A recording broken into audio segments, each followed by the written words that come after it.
February 1945, the Colmar Pocket, France. The winter here does not feel like weather, it feels like a verdict. The air is a solid wall of freezing fog that clings to the skin, smelling of wet pine, diesel fumes, and the copper temps of old blood. The ground is no longer earth. It is a slurry of mud and ice that swallows boots whole. Obergefreiter Hans-Jürgen Weber sits on a pile of sandbags outside a makeshift field hospital. He is 49 years old. Before this war, before the grey uniform, he was a master luthier in Mittenwald, Bavaria. He spent his life carving violins, shaving spruce wood down to the millimeter to catch the perfect resonance. His hands, once insured for thousands of Reichsmarks, are now blackened with frostbite and trembling from 3 days without sleep. He is a prisoner. The Wehrmacht line collapsed 2 days ago, shattered by an artillery barrage that turned the forest into toothpicks.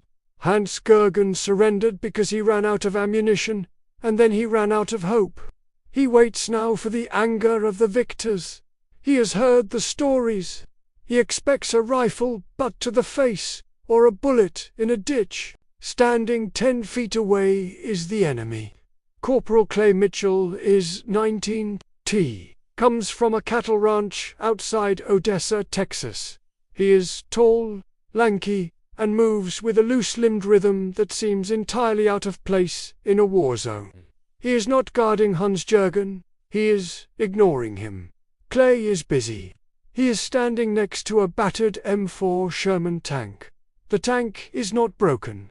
It is idling, a low, grumbling vibration that shakes the puddles on the ground. But the hatch is open. Clay is holding a bucket of steaming water and a stiff-bristled brush. Hans-Jürgen washes, confused. The American is scrubbing the commander's seat. The water in the bucket turns pink, then dark red. Clay is washing the previous crew out of the machine. He does so with the same casual efficiency a barman uses to wipe down a counter after a spilled drink. There is no ceremony. There is no pause for reverence. Clay wrings out the rag, tosses it into the mud, and reaches for a fresh one. He whistles a tune, something upbeat and jarring against the backdrop of the slaughter. To Hans-Jürgen, this is a desecration. In his unit, when a comrade died, there was a silence. There was a weight to the absence. But here, death is just a hygiene problem. It is a stain to be removed so the machine can go back to work. Hans-Jürgen feels a deep, terrifying cold settle in his stomach. He realizes he is not afraid of the American's cruelty. He is afraid of his pragmatism. Clay stops scrubbing. He notices Hans-Jürgen staring. The German flinches, bracing for the shout, the blow. He lowers his eyes to the mud, making himself small. He waits for the pain. Instead, a shadow falls over him. A smell hits him, not the smell of blood, but something clean, something impossible, the smell of laundry, soap, and dry cotton. "Hey, old-timer," Clay says. The voice is a slow, flat drawl. Hans-Jürgen looks up. Clay is holding out a pair of socks. They are thick, olive-drab wool. They are dry. In this hell of freezing mud, dry socks are more valuable than gold. They are life itself. "Take 'em," Clay says, gesturing to Hans-Jürgen's boots, which are split at the seams and leaking icy water. "Yours look like they're about to rot off your feet." Hans-Jürgen reaches out. His fingers brush the wool. The texture is rough, warm, and substantial. He takes the socks. He clutches them to his chest like a holy relic. The sensation of the dry wool against his frozen palms is so intense it hurts. It is a shock to his system. He begins to weep. The tears cut clean tracks through the grime on his face. He is not crying because he is sad. He is crying because the kindness is so casual. It is so effortless. Clay gave him the socks, not because he cares about Hans-Jürgen as a human being, but because he has a crate of 500 more pairs in the truck behind him. "Thank you," Hans-Jürgen chokes out in broken English. "You are good man." Clay shrugs. He pulls a pack of gum from his pocket, unwraps a stick, and folds it into his mouth. "Don't mention it. Uncle Sam's got plenty. Logistics, buddy, that's the name of the game." Clay turns back to the tank. He throws a fresh kit bag into the turret. He places a new helmet on the seat he just scrubbed clean of blood. He checks a clipboard. "New crew gets here in 10 minutes, Clay mutters to himself, but loud enough for Hans-Jürgen to hear. "Gotta have her ready to roll by 08:00. Hans-Jürgen stares at him. "The men who were inside," he whispers. "They are ... your friends?" Clay pauses.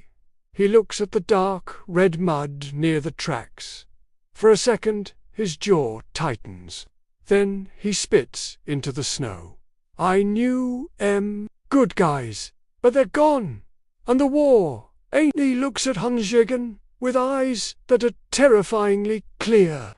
"If I catch a mortar round in 5 minutes, they'll scrub me out, give my rifle to a kid from Ohio, and he'll be eating my rations by dinner. That's how we win. We don't stop to cry." The words hit Hans-Jürgen harder than shrapnel. He looks at the socks in his hand. He looks at the tank. He realizes the terrible truth. The Germans fight as heroes, as individuals, as warriors of a unique destiny. When a German soldier falls, the unit fractures. But the Americans, they fight as a system. Clay Mitchell does not see himself as a hero. He sees himself as a component, a high-quality, replaceable part. He accepts his own disposability. He is not a warrior. He is ammunition. This is why they cannot be beaten. You can kill a man. You cannot kill a supply chain.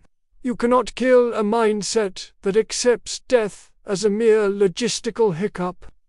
Hans-Jürgen feels the crushing weight of the future. It is a future without ego, a future of terrifying, efficient abundance. 20 years later, July 1965, Levittown, Pennsylvania. The summer sun beats down on the asphalt of a suburban street. The air smells of cut grass, charcoal lighter fluid, and the exhaust of 1,000 station wagons. It is the smell of victory. Hans-Jürgen walks down the sidewalk. He is an old man now, visiting his daughter who married an American guy after the war. He wears a suit that is too heavy for the heat, clutching his hat in his hand. He stops. He looks down the street. To his left, a house with white siding, a green lawn, and a large oak tree. To his right, a house with white siding, a green lawn, and a large oak tree. He looks further. The street stretches for miles.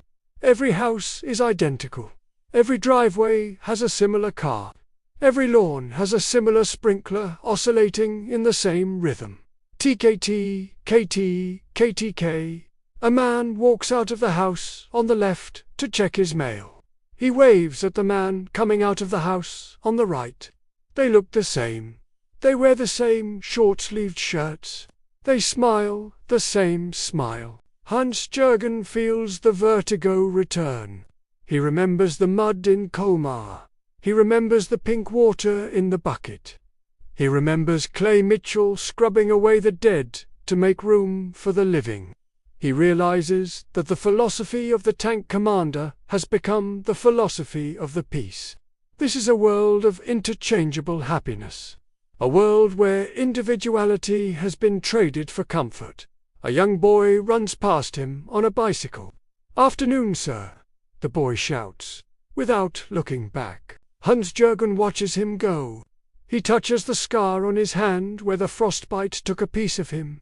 He survived the war because he was lucky, But the world he came from, the world of the master craftsman, where every violin was unique and every life was a singular tragedist, that world died in the mud. He stands in the center of the American dream, surrounded by abundance, yet he feels a profound, aching pity.